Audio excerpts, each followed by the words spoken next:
They told me the name like it was a secret, like when my cousin then Asis whispered where he had hidden the last honey cookie. Ouranopithecus, the French man said, sounding the syllables round and careful, as if they might roll away into the ravine if he wasn't careful. I tried to say it back, slowly, Ouranopithecus. The word tasted like dust and metal on my tongue, like the coins that sat on the bottom of my mother's apron pocket, smelling faintly of flour and tobacco. I was 12 that summer. We lost the radio to the thunderstorm, 12 and all elbows and questions, and most mornings I woke up before the cicadas had warmed themselves enough to start the day-long buzzing. We lived just west of Thessaloniki, on the flat land where the highway runs like a gray ribbon and the Axios River makes the earth smell like wet clay whenever it swells with rain from somewhere else. When the sky was clear you could see the city's television tower far away like a toothpick, and the cranes at the port moved like slow insects. But where we were there was just the ravine, the fields, and us. The men called the ravine Terema, the little dry stream, except when the rain fell all at once and it gushed and carved itself a little deeper into the earth like a finger into a cake. The French and the Greek professor called it ravin de la pluie, which was a fancy way of saying the same thing. Sometimes it made me smile to think how words dress up. Pluie. Rain. When it rained, the ravine sang. When it didn't, it lay like a sleeping dog under the sun, its sides baked hard like old bread. The first day I went down there, the air smelled good in the kind of way that is more a feeling than a smell. The sweetness of crushed thyme under my sandals, the sour of goat droppings, the sharp tang of gasoline from their green Land Rover that we could hear coming from far away because its parts were loose and it rattled. My mother had tied a piece of red thread on my wrist that morning to keep the evil eye away, though she didn't say from what. From snakes, I guessed. From bad grades. From things that live inside the ground and the old stories say you shouldn't wake. I could tell the men by their hats. The Greek professor, who had a mustache like a cat's tail and eyes that made lines when he smiled, wore a flat cap like my grandfather wore when he picked olives. The French man wore something wider that made a moving circle of shade on his shoulders. He wore socks with his sandals, which my uncle said was a sin. There was a younger man with hair that curled up out of his collar, and he spoke Greek like he was tasting it. Yes, he said to my mother standing at the top of the ravine with her shopping bag, which had the bread she sent me with, and the onion glass jar with cold water in it. Yes, he said to me like I was a little man, and I liked him immediately for that. They did not look like men who dig. They had pencils behind their ears and wool socks even though it was dry as toast, and they looked at the ground like it was a book. They had long brushes and little hammers, and a thing that looked like the dot of a metal cone that they put into the dirt and then hit gently to break it. Their bags were full of tiny white bandages in rolls, and I found out later those were plaster, and with those they wrapped the bones they found like you wrap a sprained ankle, except the ankle was 30 times older than any saint in the church. My mother said, "He is a good boy, he can carry water in the way that is really saying, you can keep an eye on him so he doesn't fall into something." The Greek professor looked at me and said, "Apopo Isai, more," and I told him the name of our neighborhood that had moved after the big fire my grandmother always told us about, how they came from the east and the city burned and became new. He nodded as if he knew every street and every donkey that had ever walked on it. Then he took out a paper bag and with 2 fingers picked up a pebble from it that was not a pebble at all and put it in my palm. I wanted to drop it. It was a tooth. I knew because it looked like my little cousin's when it came out, only this was as big as the top part of my thumb and heavy, like it had swallowed a weight. It was a brown that had all the years in it, like the wood of old doors, like dried fig syrup. It had ridges that were smooth as if a tiny river had run over them for a very long time. Ouranopithecus, the French man said, but the Greek professor put a finger in the air like when I forget to say thank you and said, smiling, "Oh Ouranopithecus. Ouranos is sky, do you know?" But he was not from the sky. Ha! He was from here. He shook the ground with the flat of his hand. Macedonensis. From Macedonia. He looked proud, and I felt a hot balloon of pride in my chest too, like when my mother calls me by my father's name by mistake and then hugs me. I didn't say much because a tooth like that makes you quiet. I could keep it for exactly 3 breaths and then I had to give it back because they were going to take a picture and write its number. It had a number, like a soldier. It slept in a little white cotton bed in a box that used to be for cigarettes. When he set it down, the Greek professor patted my head and his mustache tickled my forehead. "You can help," he said. "Careful hands. Do you have them?" I nodded as if careful hands were the only kind I had. Nobody at school had told us about Ouranopithecus. They told us the myths, how Heracles fought and how Zeus stole and how people became plants and stones and stars. They told us about ancient Macedonians and Alexander and his horse. They told us the Ottomans came and then left and then came again, and how people marched and died and sang. Nobody told us that before the heroes and the conquerors and the big saints, here there were horses with more toes and giraffes with horns like a tree and apes with teeth strong enough to crack the heart of a nut. It made me feel dizzy, as if the ground under my feet had more floors than I had bones. At night that first week I kept my window open and the mosquitoes sang into my ear like thin scolds, and I lay on the bed with my arms behind my head, and I whispered the name to the ceiling. Ouranopithecus, Ouranopithecus. The plaster on the walls made tiny mountains and rivers and I ran a finger along them and thought about how long 10 million years was. The number made my stomach flip, like when my mother took me to the top of the step ladder when she was hanging the curtains and I looked down by mistake. I was 12. 12 felt like forever to me then, longer than anyone had trees in their yard. To think of a number like that, well, I didn't think, exactly. I imagined. It was the only way to eat something that big. That is when I began to make him, piece by piece, the way we made our kites in March out of paper and thin sticks, careful, careful. I named him in my head before I fell asleep. I called him Eris, like the team and like the ancient god of noise and fight, though my Eris was not a fighter. He was a male because I didn't know why, because the tooth was big, because when you are a boy you sometimes imagine bigger boys and you practice being them. And because I had my father's name but not my father in the house, because he was in Germany turning metal in a factory and sending us letters with German stamps that had little buildings on them. He wrote in big, careful letters in Greek, and when I spread the paper out on the table my mother always put the heavy salt shaker on one corner to keep it flat. He signed O Pateras Su, your father, in lines like a fence. And I thought of Eris as someone who was sometimes here and sometimes far, and you look for him. In my mind I put Eris on a branch that bent under him but held, his black fingers like ours but longer, a wind moving the leaves around him. The leaves were not from a tree that grows by my school, and not from the plane trees on the road to my mother's sister's house. They were tough leaves with a sour smell that made your mouth water, and when he broke one off and rubbed it between his fingers it released a bitter smell that kept the flies off. He scratched his shoulder with his feet.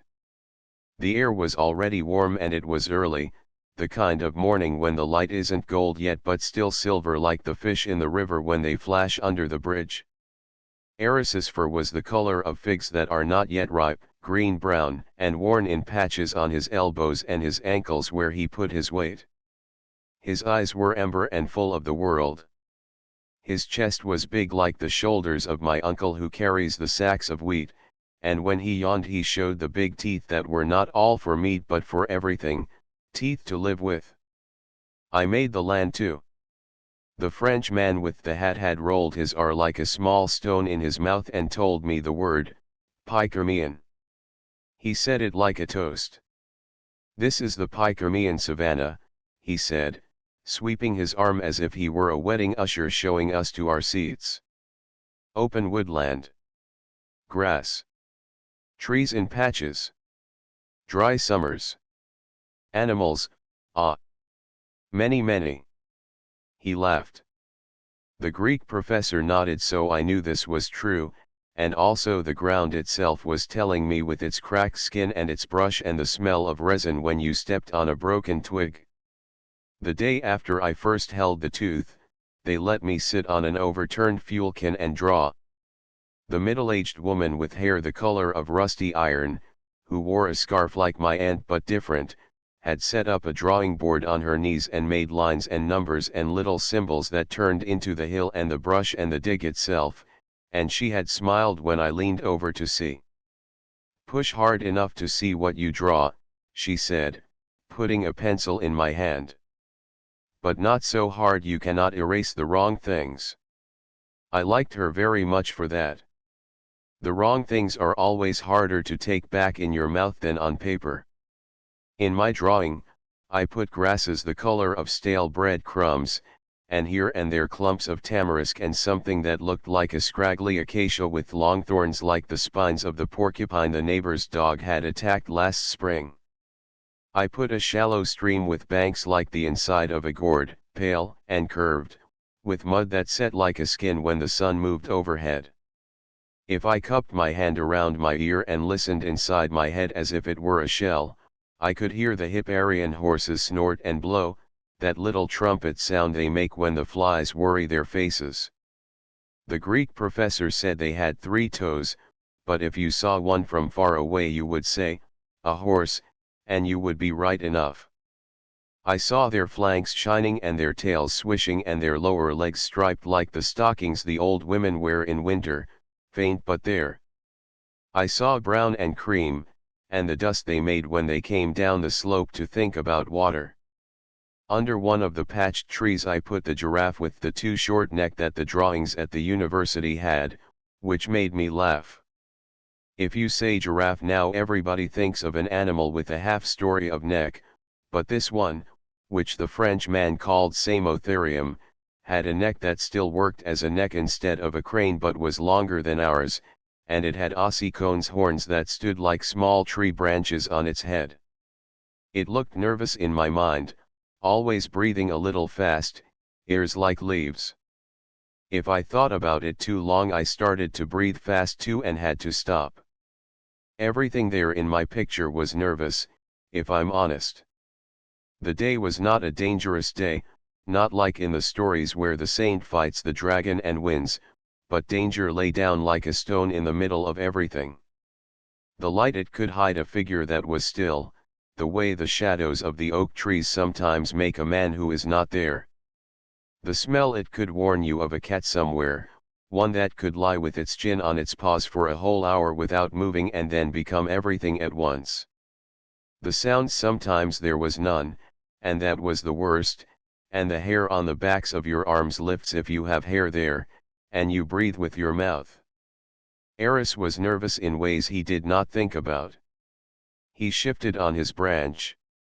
He scratched a line on the bark with his toenails and made sawdust, and he blinked at the riverbed and waited for the day to get hotter so the shade would be shade and not just a suggestion. That summer, the summer of the plaster bandages and the French men, was the one my mother started tying her hair up with the scarf folded so it put a red line over her forehead like the city wall. She had done a year in the big city in a bakery as a girl before she married my father, and when my father left to go to Germany with my uncle to make money for a washing machine, my mother went back to the bakery 3 days a week so we could pay for a new roof. She rolled the dough with her palms and the heel of her hand and nothing wasted, and she could tell by the smell if the yeast was good even in winter when your nose is lazy. In summer she moved like the women in the old stories, fast in the morning before the sun got serious, slow in the late afternoon when the flies were angry, cleaning at night when she could do it with the windows open and the radio on. The radio worked like a small magic for us. Sometimes it crackled and squawked if Thessaloniki had a storm and our sky was clean. Sometimes it played songs to make you remember that you have a body. Then one afternoon the great big pile of gray in the west became a curtain pulled across and the rain fell with the weight of itself, and the roof leaked in 3 places and the ravine sang and the radio died with a pop. For 2 days I could hear water, in the house and in the world. It is good for the ravine, the Greek professor said to me at the coffee house, wiping his mustache with the corner of a paper napkin. He drank his Greek coffee bitter and without sugar, made on the gas burner by the owner who also had a barber's chair in the back room and would cut your hair in between making coffee if you were in a hurry. The professor nodded at the sky, which had used up all its gray and now lay like a lamb stretched on its side and dozing. It eats the riverbank and gives us bones. Everything eats everything, my mother said, tucking a strand of damp hair behind her ear and looking at me to see if I had made a face at the last word. She was strict with words that made pictures that were too much in the mouth. The professor smiled politely at her and did not say the thing I knew he was thinking, the thing the Frenchman had said careful and gentle to me the day I sat and watched them pull a white shape out of the side of the ravine. He may like the meaning, the Frenchman had said, putting his hand over his heart. Everything eats everything in the end. Even time eats the mountains. He said it so it did not sound like a threat. I learned to hold the brush like a sparrow, light, and to push away dust without sneezing.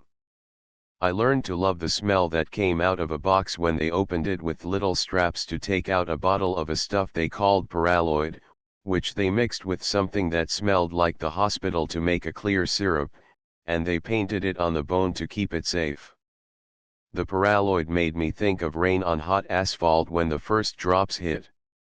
The bottle had a skull drawn on it, which made me think it was funny that they were using a bottle with a little death on it to keep the bones from dying again. When I told this to the curly-haired man he laughed so his shoulders jumped. Everything eats everything, he said. They gave me a job I could do. My hands were small and careful, and there were places under an overhang that were like a low shelf where a big man with his tool belt could not reach with the brush. They showed me how to do it, how to balance my weight on my knees and elbows so the earth didn't fall in and the bone didn't crack. They showed me how to listen to the dust. Here, the professor said, tapping one place and then another. Hear the difference. The bone is, how you say, ring. The dirt is dull. And yes, there was a difference. The bone sound had something in it like a bell. Not a church bell. A glass with your finger around the rim when your aunt and uncle have sent you to the kitchen to take the plates and you make the noise since no one can see. My mother pretended to be angry when I told her this, but she always smiled on the side of her mouth that she turned away. One afternoon the ravine gave a gift. We knew that word before we knew what it would be because the professor came down from where he had been talking on the road and he rubbed his hands together and said it in Greek and in French and in his own made-up professor language, and in all of them it sounded the same. There was a roundness to it, a flavor that told you it was something you would carry with your chest hot for a while. A gift. The rain had cut into the side of the ravine under their tarp, deep enough to make the top collapse but not deep enough to take the thing away. At first it just looked like a skin, a brown oval. But patience has a way of making small miracles. They brushed, they blew, they put a little of the clear syrup, they waited, they did it again. It came out step by step like a picture in the developer in the photo place on Ignatius Street. And then there was a curve with teeth. Not a whole skull, the men said. People always ask for skulls, like the head is everything, and they laughed when they said it, but their eyes were serious and respectful too. But a piece of jaw, a piece that told you what kind of life you were dealing with. The teeth were big and wide, and the surface was worn, and there was a place where the enamel was thick as if it had been a wall. The professor sat back on his heels and let out a breath like a prayer. "Our friend," he said, and then he did a thing I had not seen him do before. He ran his hand over his face like he was tired and like he was waking up at the same time. "If it is maxilla," he said quietly to the young man, and then they spoke in quick words I could not follow, and then he looked at me. "You may look," he said. "Careful hands." It fit in my two palms like a live thing.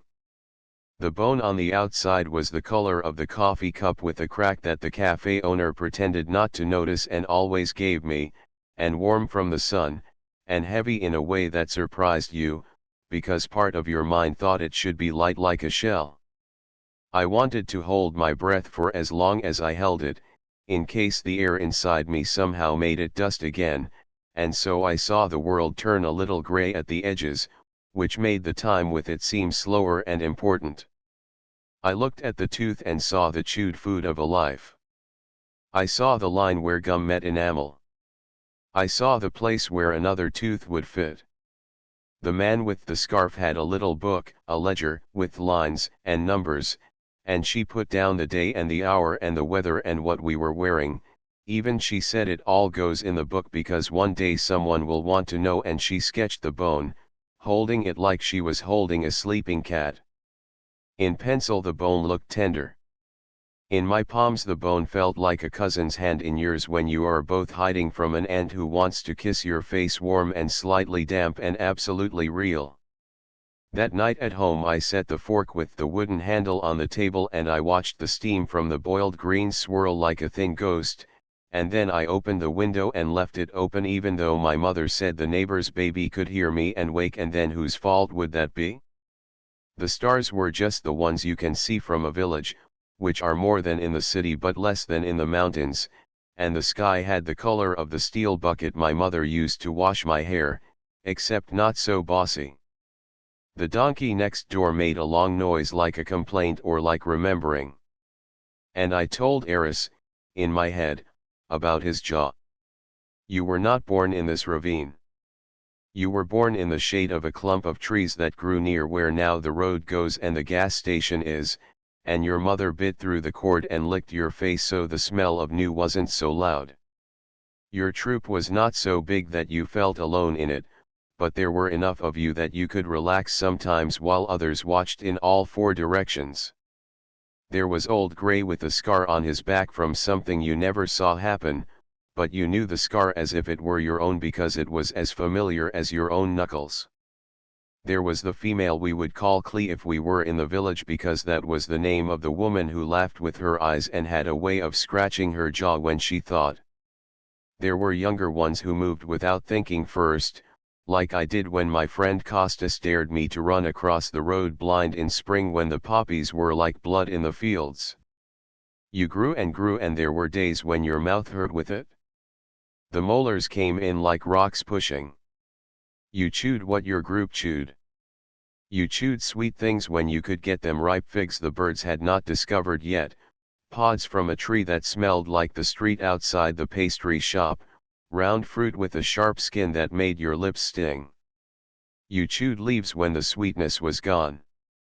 You cracked things with your teeth, things I would not dare in my soft mouth. The tooth's thickness tells me this. Thick enamel, the professor said to me, tapping his own tooth with his fingernail. Ding. In my mind Eris made a day with his troop like we made bread, one thing after another, nothing in a hurry because everything had its own time. The sun shook itself loose from the horizon and climbed like a very old man into the air. The giraffe, not the same ones as ours now, the professor said, but something from that family that now had a cousin in Africa, walked like girls in tight skirts, careful and light. The horses twitched. Dust hung everywhere. Little goats we would call goats now, but then were something else, made small storms of their own with their hooves. The apes were not tall like the stories say when they want to make you scared, not as big as the men who came down the ravine with their tape measures swinging and their metal compass that always knew where north was. But they were not small monkeys either. When they stood to look, they were as big as my uncle who drove the truck and cursed in a soft voice when the clutch stuck. When they climbed, they were quiet.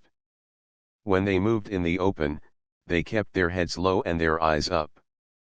One of them sung in a way I had never heard, a noise from the chest that was not a song but not a song, a voice that said, "I am here and do not forget me, and I am listening for you all at the same time." If you think we are far from them people, we are not far in the heart.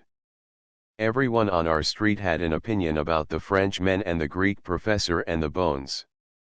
The old women said, "You dig up snakes, you get bitten," but they came to the ravine anyway with bags that had olives and bread in them, and they watched from the top and wiped their foreheads with the cotton ends of their scarves. The men at the coffee house said, "Good, foreigners, maybe they will buy a calf," and then argued about soccer as if that would decide it. My teacher said, "They are archaeologists," and I said, "Paleontologists," and he raised one eyebrow because he did not like to be corrected. He sent me to the board to do the long division I always mangled. When I stood there with the chalk, I saw the jaw in my head and I forgot where to put the numbers. "You are thinking of monkeys," my friend Costas whispered, and I elbowed him without looking. My mother accepted it all like she accepted a cloud that blocked the sun when she was hanging the sheets. It was there, you worked around it. She told me not to take money from them, not even for carrying jugs of water from the tap at the corner, because kindness was enough exchange for curiosity. When a stranger from the next village said in a loud voice at the bakery, "They should be digging for gold," my mother answered him without looking up from the dough. "Some things are heavier than gold," she said. He said something that made the other women laugh, and then she wiped flour from her cheek and ignored him. That night when she wiped the table she sighed and then laughed at herself and said, "You see, this is what people do when their hearts get tired. They find someone to be loud at," and I loved her so much my chest hurt like the tooth did when it came in. One morning the ravine felt different before anything had happened in it. It was the kind of morning when if you are faithful, you put your ear to the ground and listen twice as hard because it carries whispers. The men were quiet. The young man with the curly hair rolled a cigarette with careful fingers and did not light it. The professor rubbed the bridge of his nose and shook his head as if he were shaking off a fly that would not leave him. The woman with the scarf did not open her little black box with the green stone on the clasp where she kept her ledger and her pencils. The Greek professor eventually told me why, after a long time of saying nothing.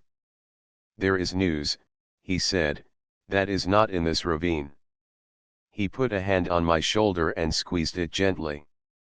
I knew what he meant. There is always news. There was Germany. There was the island to the south where bad things had happened 4 years ago with soldiers and a border moving like a worm under the soil.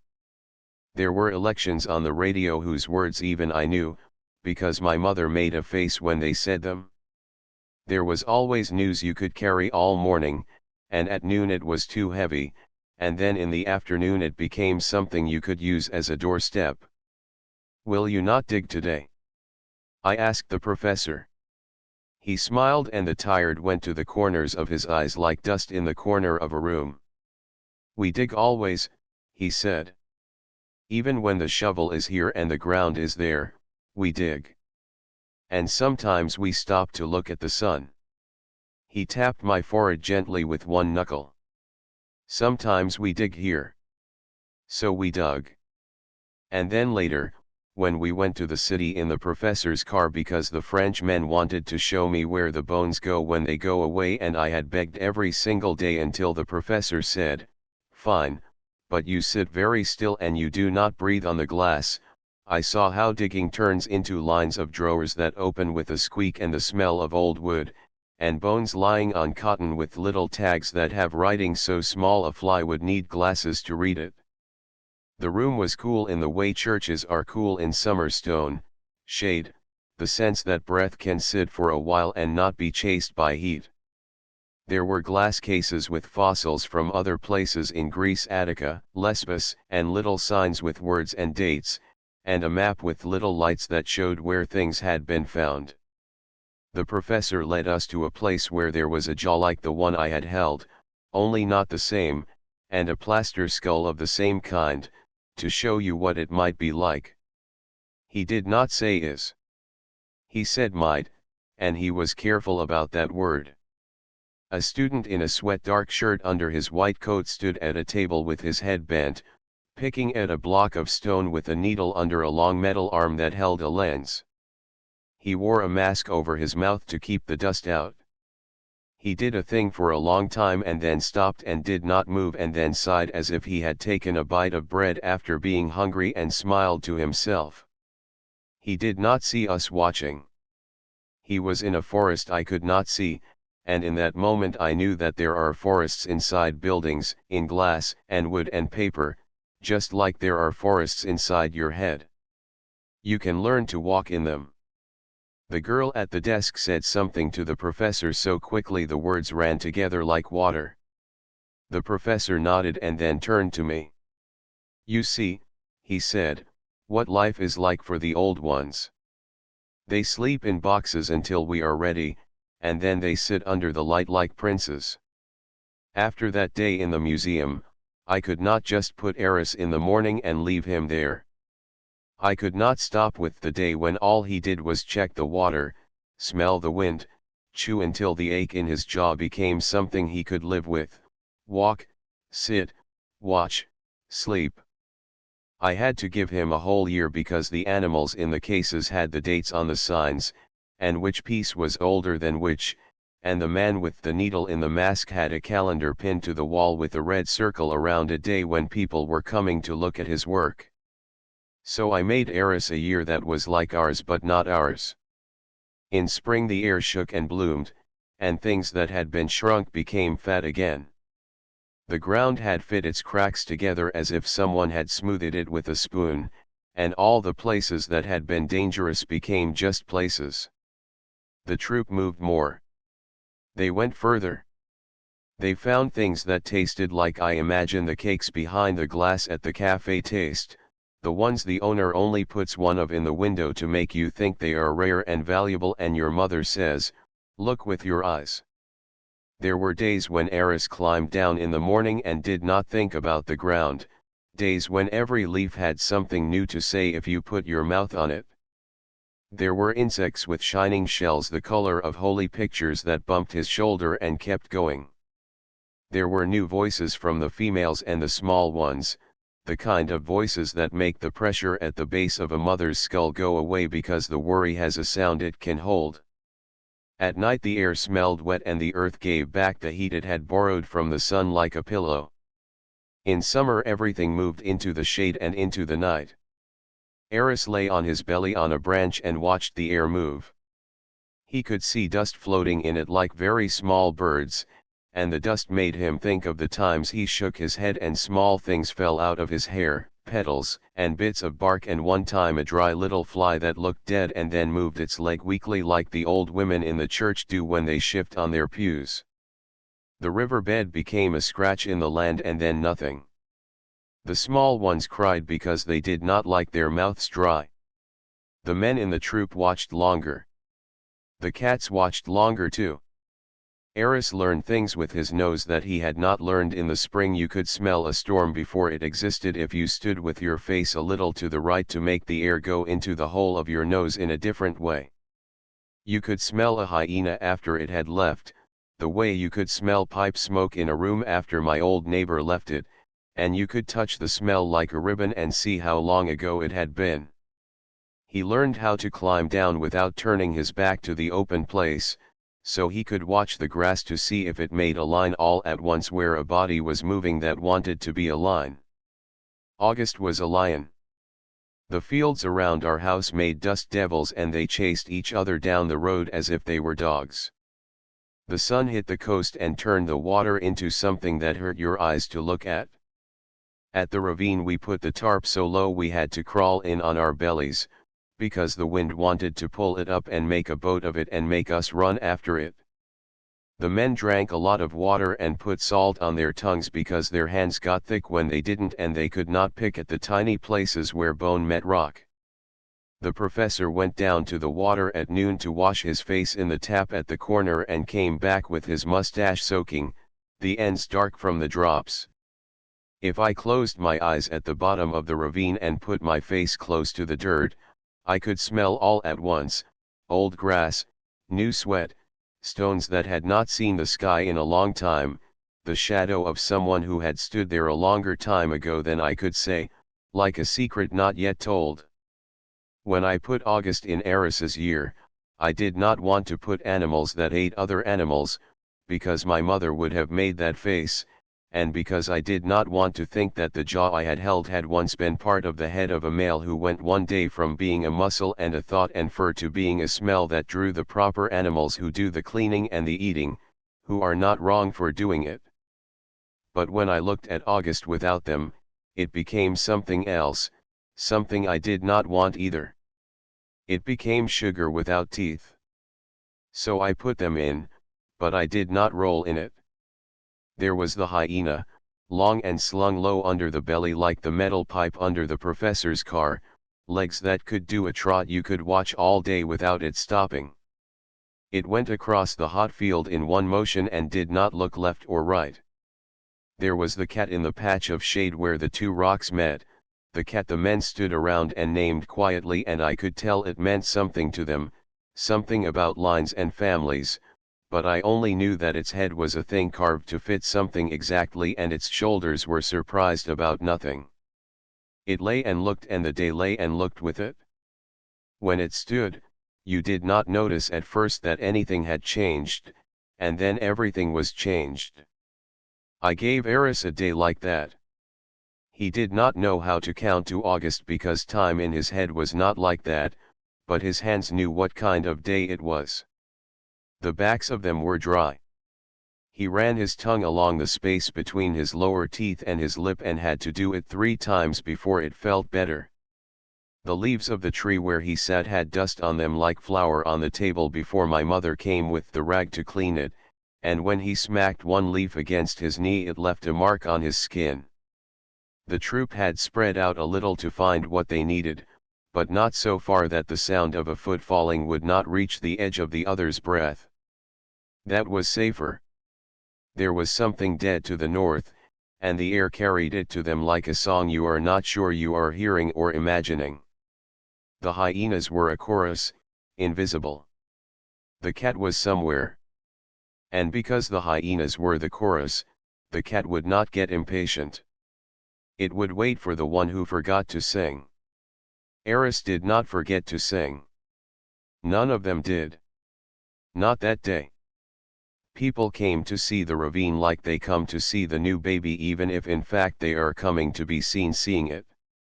My teacher came with his wife, who looked at everything as if she were afraid of her eyes getting dusty, which made me like her, and he put his hands behind his back and rocked on his heels like a man at a museum, which he was.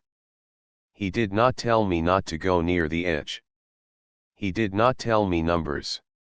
He looked at the tooth with a half smile and said he had been thinking, and that Pithecus was ape, not monkey. He knew that, but Greeks said Pithekos to make fun of a boy who climbed a lot, and so maybe the word was not so far from us. He told my mother that it was good for boys to dig, so they knew the ground under the thing they thought was under their feet, and my mother frowned and said something about clouds and rain and my shoes and the cost. On the saint's day we went to my grandmother's house, where she had the picture of the saint above the bed and the fusilli pasta she made by wrapping dough around a knitting needle, only we called it something else. My grandmother's hands made the same sound on the table with the palm that my mother's hands made and that the professor's hand made on my head, a sound like a small pat on a pillow. I told her about Eris, about his big chest and his careful eyes and his troop and how they moved. She nodded and dipped the bread in the tomato sauce and popped it into her mouth, and then she said, "Ah, so you have chosen one," as if I had picked a kitten. "I didn't choose," I said. "He was just there when I thought." She laughed, the kind of laugh you do when your mouth is full of teeth and you have to show them or you will bite your lips.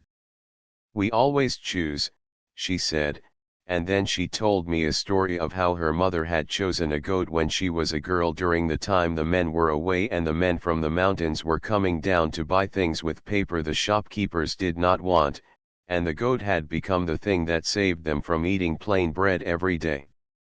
"You choose the animal who shows you where to drink," she said. "But you must always remember it is not yours."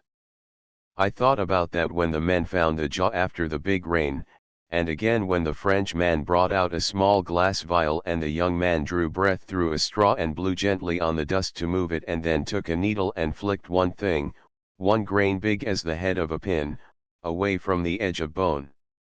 They talked about it from the corners of their mouths. Is that the marked dulled area? Look, the where, the chewing side? Yes.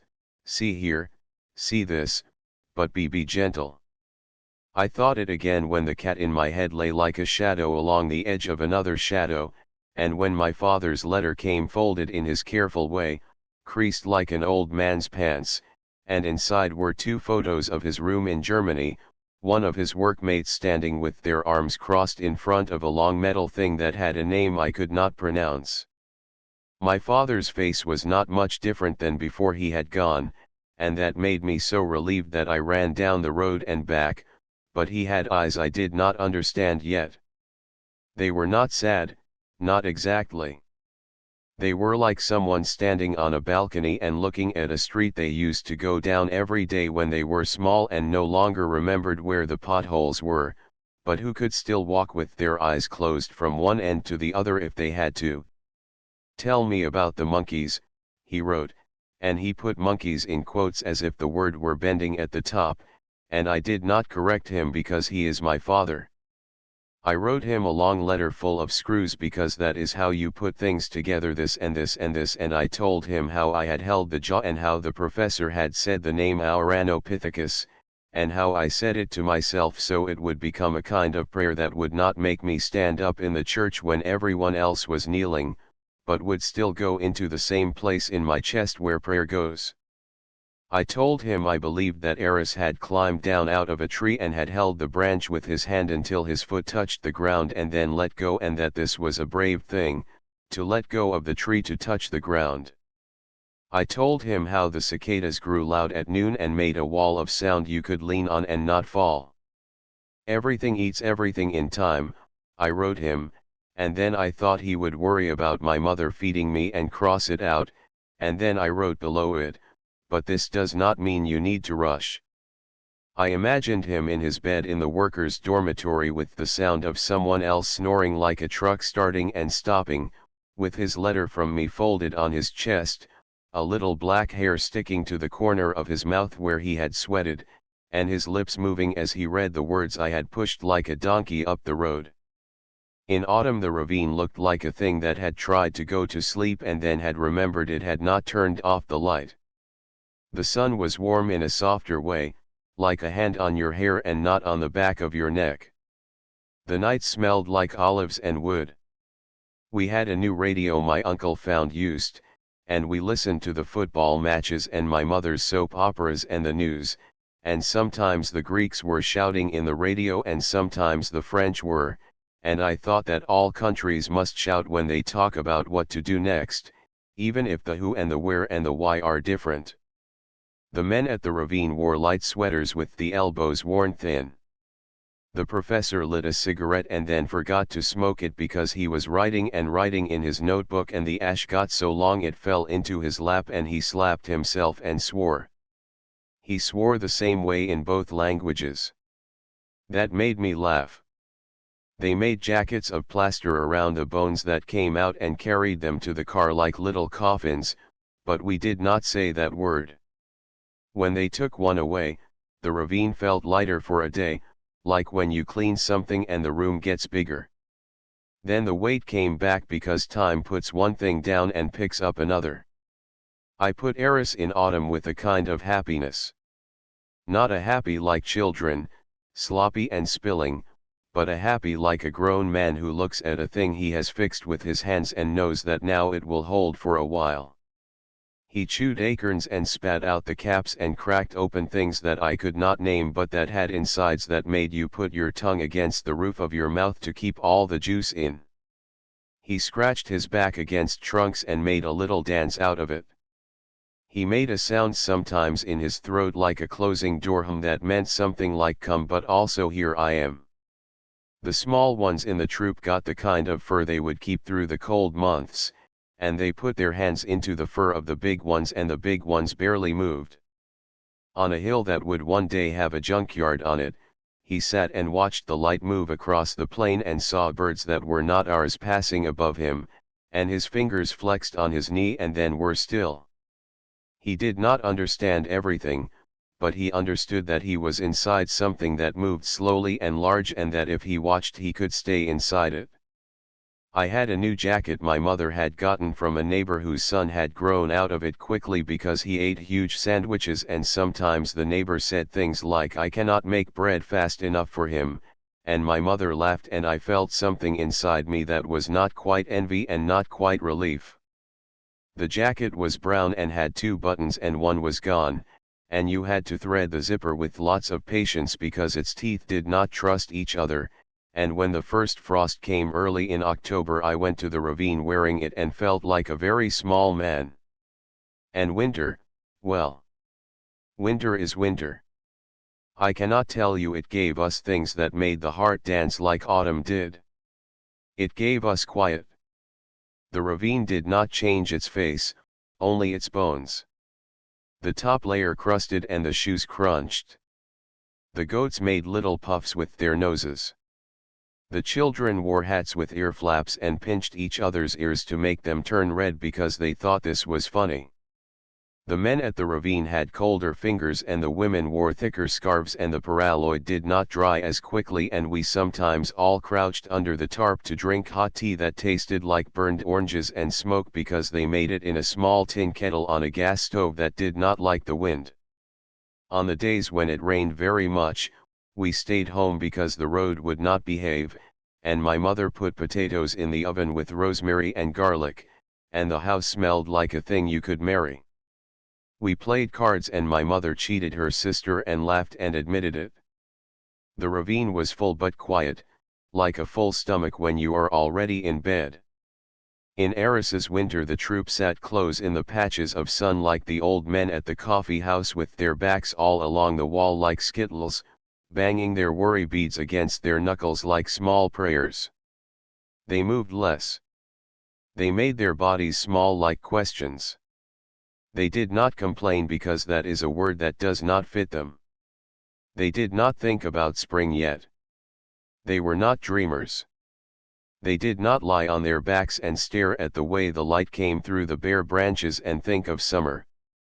They made their inside heat and ate what there was, and one day the rain went from being like nails to being like water again, and their hands looked like hands on a spring day when they put them out to climb. Eris did not plan a thing and then do it. He did not plan.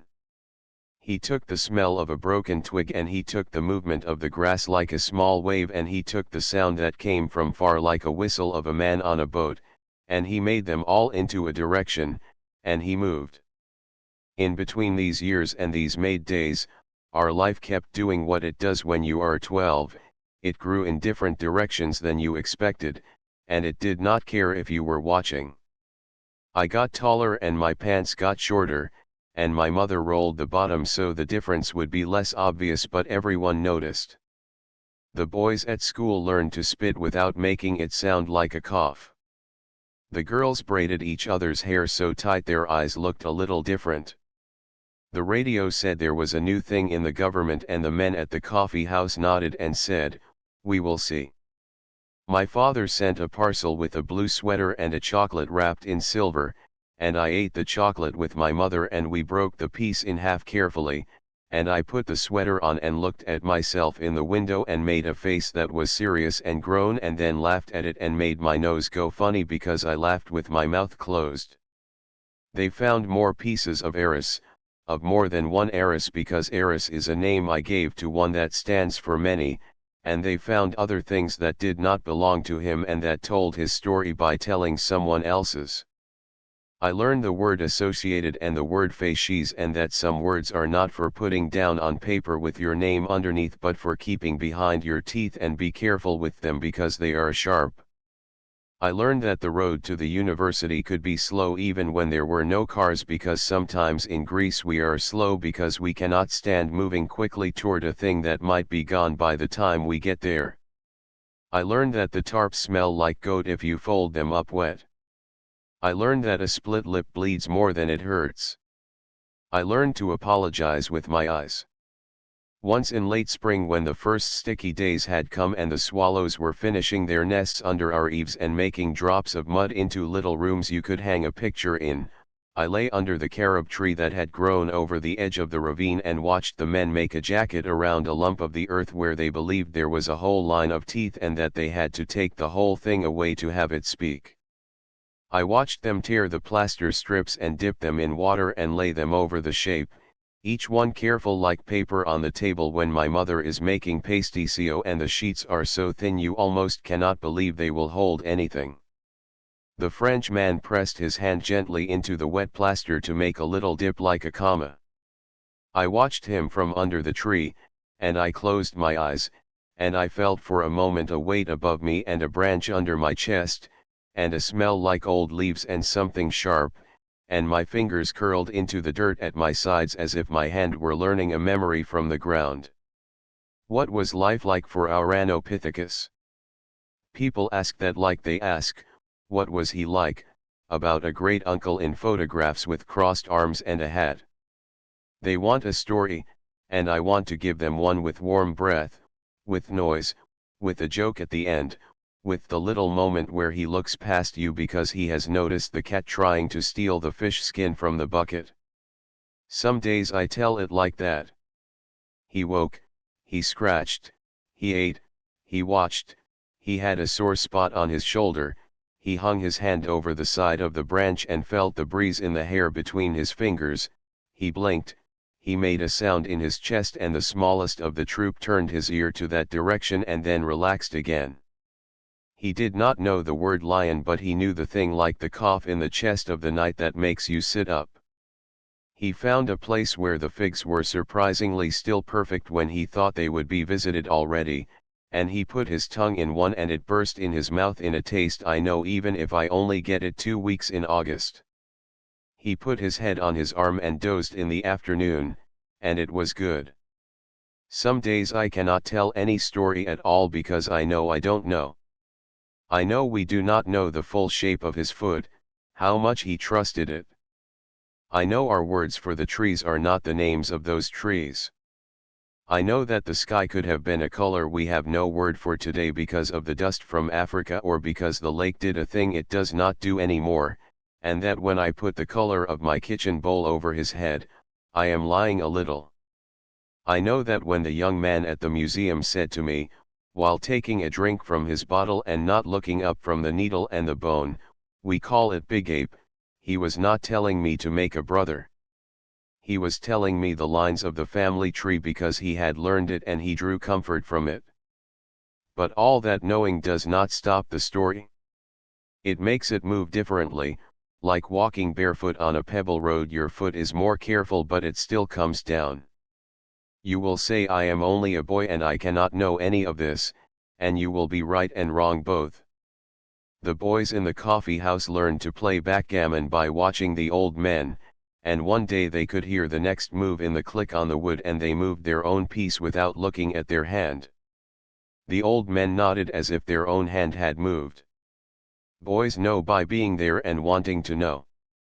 We tune ourselves like a radio to the station that's more static than sound, and we keep at it until the music comes through. It is not magic. It is stubbornness and love.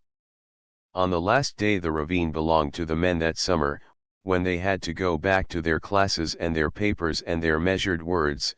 My mother made a round bread with a small coin in it and we cut it after lunch and everyone got a piece and we laughed when the coin was stuck in the piece for the Frenchman and it made his teeth ring when he bit it, and he held it up in his fingers and we said, "You will have luck," and he said, "I already have luck," and pointed at the ravine. He took my picture with a camera that made a sound like a sigh and then spit the picture out like a chameleon, and we watched the white square change into me. I still have it. I am in my brown jacket with my stubborn zipper, and my hair is mostly like a broom except where my mother had tried to paste it down with a little water, and I am holding the brush like a sparrow, and I am looking up at the lens like I am trying to figure out if there is a person inside it who lives in a little house and eats small film strips for breakfast. When the cars were packed and the tarp folded and the ravine had the look of a house after guests leave where you can see where all the chairs were, I went back down after the last man had hugged me and the last woman had laughed and told me to write in a notebook or else I would lose my head. I went down to where we had sat on the fuel can and where the little white and blue fragments of plaster were like fallen petals from a tree that made odd, pretty winter blossoms. The air had the smell of endings, which is a little bit like the beginning but lower. I put my hand on the wall where the jaw had been, and it was cool. I lay on my back in the dust with my jacket under my head and I looked up and the sky startled me with how big it was. It took my breath like someone with strong hands had quickly hugged me from behind and I had not expected it. The donkey next door made his complaining joke. The cicadas yelled themselves out and stopped in the way they always do at the same time like someone had pulled a plug from the wall and you only then realized there had been a noise at all. And I said in my head, and then softly with my mouth, and then I did not care and I said it out loud, "Eris, tell me one thing," and then I was quiet and made a space. I did not hear a voice because I am not crazy and because I know the old ones do not put their mouths against ours. I heard a wind. I heard a branch shift. I heard my own blood move. But in between I understood one stone simple thing. That his life was a day, and a day, and a day, and that the string between them was his body and what it wanted and what it needed and what it knew to avoid and what it aimed for. My life was the same. There are the big things people write about, the fires and the wars and the elections and the day someone discovered a thing like a jaw, and these are important. But the meaning of life is the figs and the chewing and the hand on the branch and the feeling of the ground under your foot and the smell of the water before you see it and the way you put your hand on your cousin's arm when he is too loud or the way your mother looks at you out of the side of her eye when she has a joke she does not want to ruin with a smile. Ouranopithecus did not have my words for any of this. He did not need them. He had the feel of it. That summer made me a careful boy. Not careful like afraid. Careful like full of care. I held my mother's porcelain bowl as if it were the sky. I pushed my bike home slowly along the road where the walnuts fell and made the tires go slipping because the dogs had gotten at them and I did not want to crush the meat inside. I took the long way around the hole the city had dug in front of the school and did not run and jump it because there were men down there in the morning in the dark doing something gross with a hose and they did not want an apple core or a boy's footprint near the thing they were making. I unpacked the winter clothes with my mother and put my father's sweater in his drawer and put the sachet of lavender in the corner so the moths would not eat what no one was wearing. I was still myself too quick with my tongue sometimes, quiet with strangers until I was not, prone to falling asleep with my forehead on my school book and waking with a red line on my cheek different in only the way of carrying a tooth in my mind makes you stand for a second before stepping onto a road. Because 10 million years have stood there and who are you to go without a glance? Sometime the next year, the Frenchmen came back and the professor had a new hat and the Land Rover had a new noise, a whine like a violin on one string, and they went to a new cut of the ravine where the rain had taken a step through the wall as if there had been a door there all along that we hadn't noticed before. They said there was another side farther away with a French name, Ravin de la something else, and that Ouranopithecus had cousins a long way to the east where the signs are in shapes I cannot read and the tea comes in glasses, and that one day perhaps they would go there too, because the animals had moved and so had he and so have we. They held the maps in their hands and their fingers made grease under the places where towns were, and they moved us along the line like pieces in a game. I felt something inside me that was both big and small, a stone and a bird, a thing like sadness that was not heavy and a thing like joy that did not jiggle. Years after that, when I was taller than my mother and had to duck to kiss the top of her head when I left the house, when my father came back and put a new light bulb in the house without standing on a chair because he had learned to fix things you could not turn off and on but needed to take apart first, when my friend Costas had a voice that made you turn to look at his face to see where such a deep sound came from and he put his hand around mine to show me how to hold the rake so it would not callous the wrong part, the ravine did what it always does, it got deeper and wider in ways you could not see day by day unless you were a boy who had nothing to do but watch. It gave and it took. It hid and it revealed. Someone built a house where the path had been at the top. Someone planted trees down by the road that did not live. Someone brought a dog with a head bigger than my head and then did not tie it and it chased us and then it slept in the shade and someone fed it. The radio talked and was quiet and then talked again, and sometimes the old men at the coffee house turned it off and sometimes they turned it up even though it was the same voice saying the same thing as yesterday. And always if you walked down into the place where the oldest bones lay, you could put your ear to the wall and hear your own breath and think it was someone else's, and you could imagine a figure that was not a ghost and not a ghost sitting in a tree and looking at the same hills, a figure whose face you would think was sad if he were a man and that anticipates without worrying if you called him an ape. You could think of him and you could think of his work, which was to live, and you could be jealous of him because his life was concentrating on what was in front of him without the distractions of numbers in the radio and taxes and flipping the mattress and whether your cousin wanted to marry the butcher's nephew who was so kind to his mother that it undid the way he sometimes shouted at his dogs.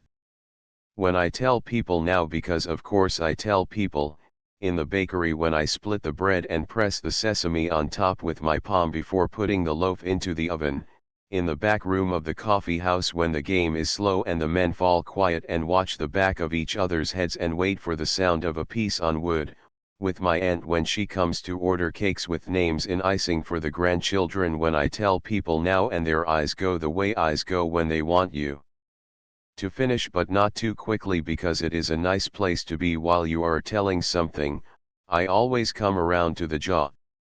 To the weight of it. To the feel of it like a face you are touching in the dark to make sure it is there.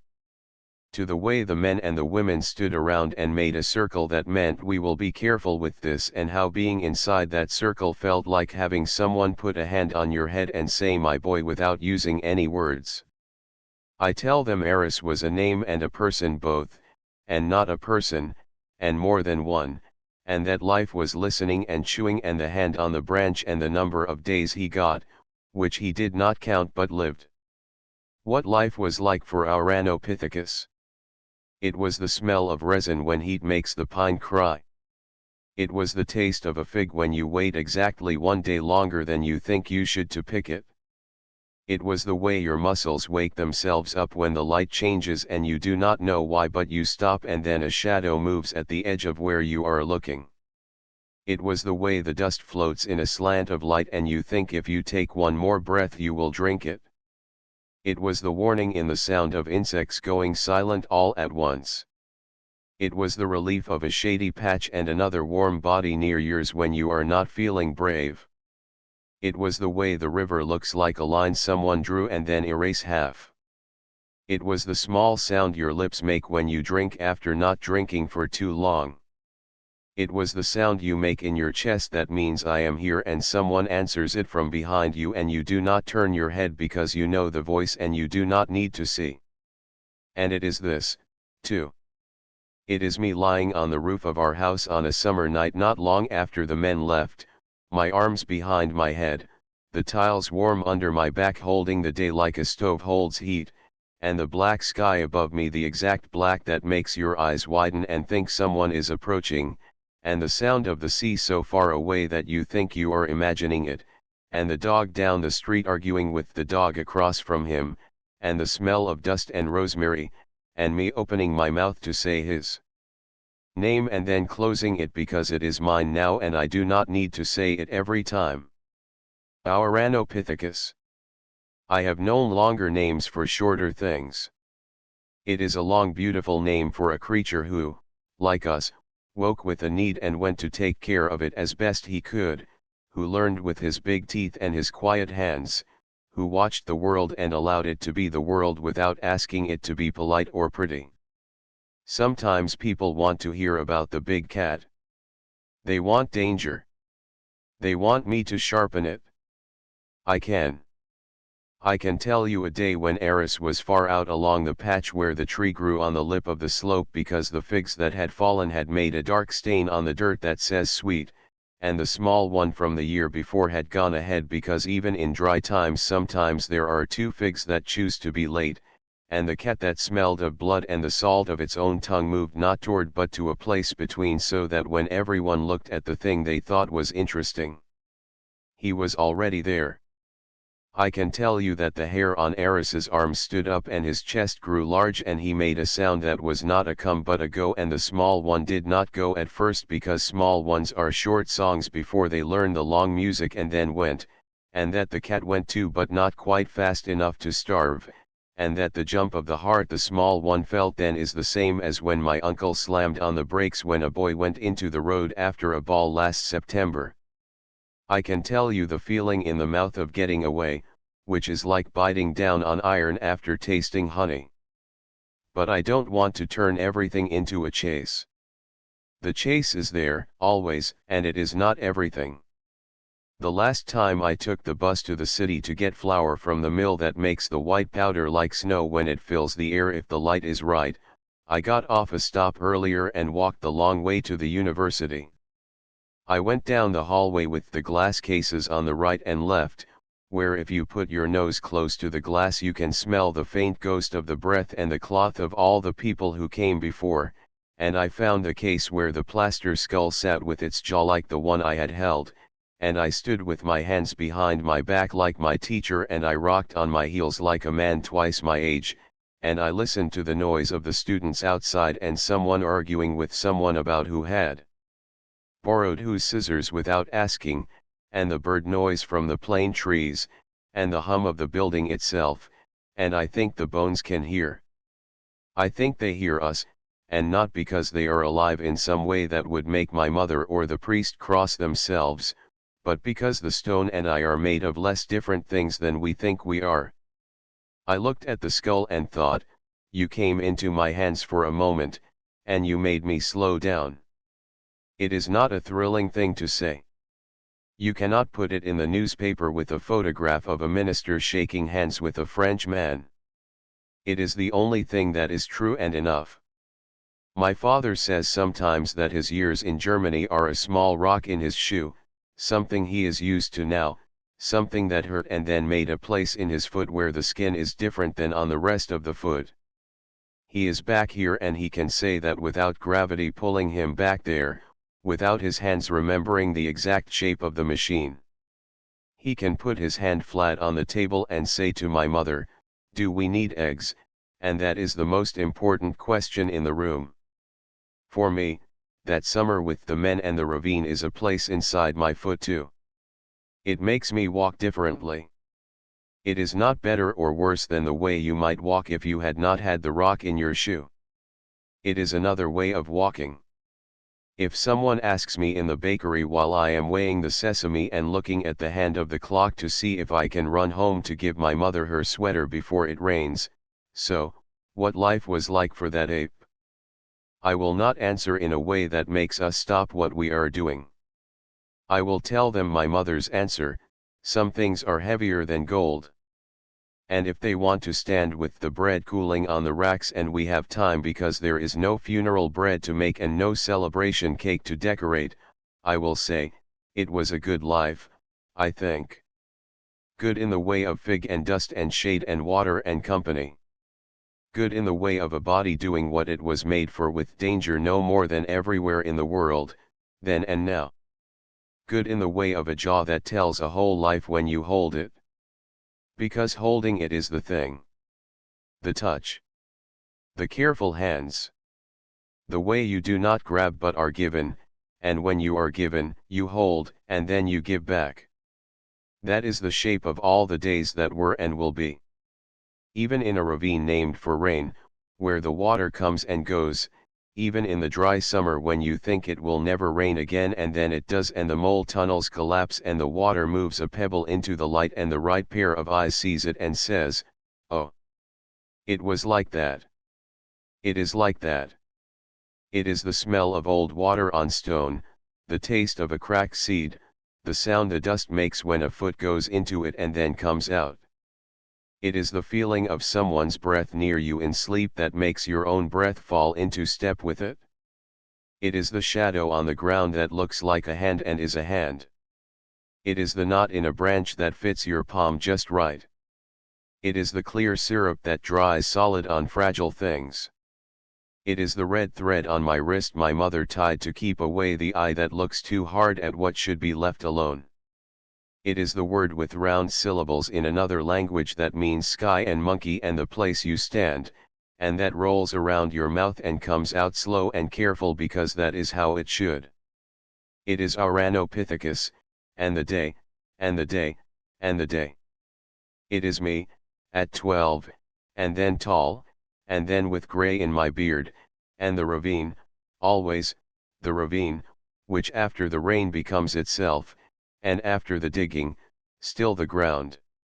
It is all of this, and for as long as I can speak it, I will sit on the upside down fuel can in my mind and tell it again. And again. And again.